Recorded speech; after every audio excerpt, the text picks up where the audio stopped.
Afternoon, everyone. It's me, MomaAmir. I want to talk to y'all today about prayer stoppers. Have you ever heard of prayer stoppers? Yes, it's a thing. I went to church last night. We have prayer class every other Tuesday here at First Lutheran Church in Hot Springs. I love my church. For one, when I can't will myself out of some moods or from being so angry, my church home, First Lutheran, is the only place where I can go and let the Holy Spirit, bring me back to where I need to be in the right headspace. Because I've had that blockage going on the last couple of days. I just have been so consumed with anger since I read Takai's statement, even though I knew things. It's very different when you read it, and know what you knew. So, and I know it's okay to be angry and to feel all these emotions, but you can't get stuck there. And you can get stuck there real quick. And so, again, you got to, know yourself and know what it takes to bring yourself back. But back on topic, so prayer stoppers. That's what I learned about at prayer class last night. Prayer stoppers are basically what it says, things that will stop your prayers from being answered, right?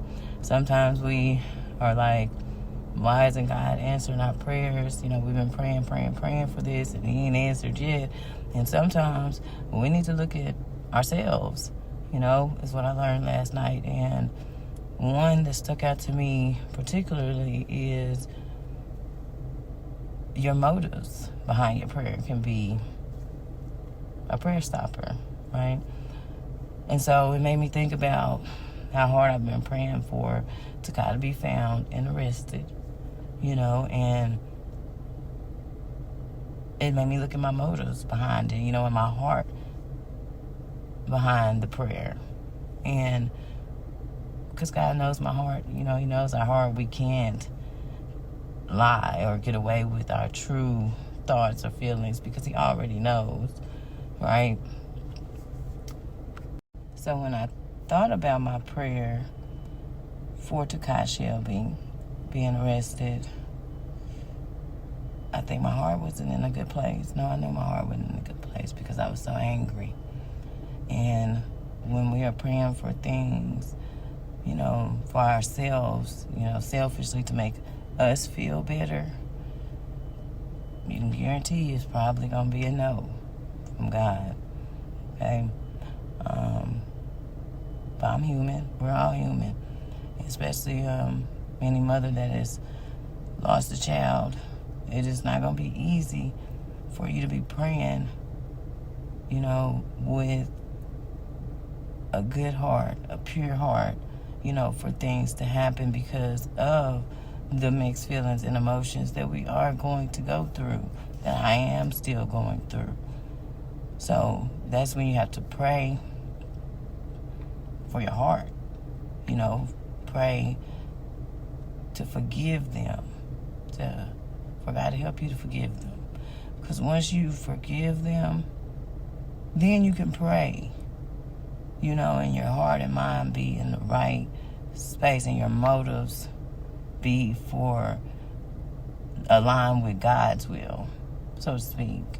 And so last night, when I said my prayers, I didn't pray for Takai to be found and arrested today like my prayer has been for the last 10 days.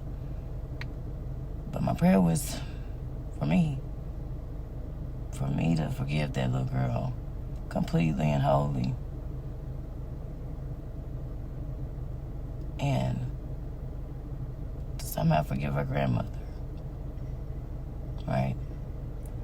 Because if I keep carrying all that anger and hate, I'm not going to get my prayers answered. And that for me means no justice for Amir. And that can't happen. And I won't let no one, not even myself, stand in my way of my son getting justice. So today, this message, y'all, it's important.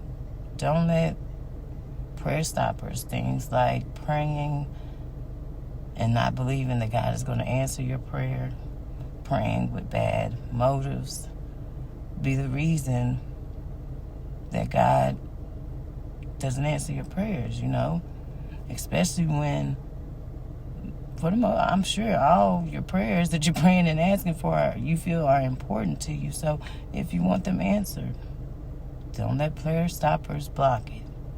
See you later.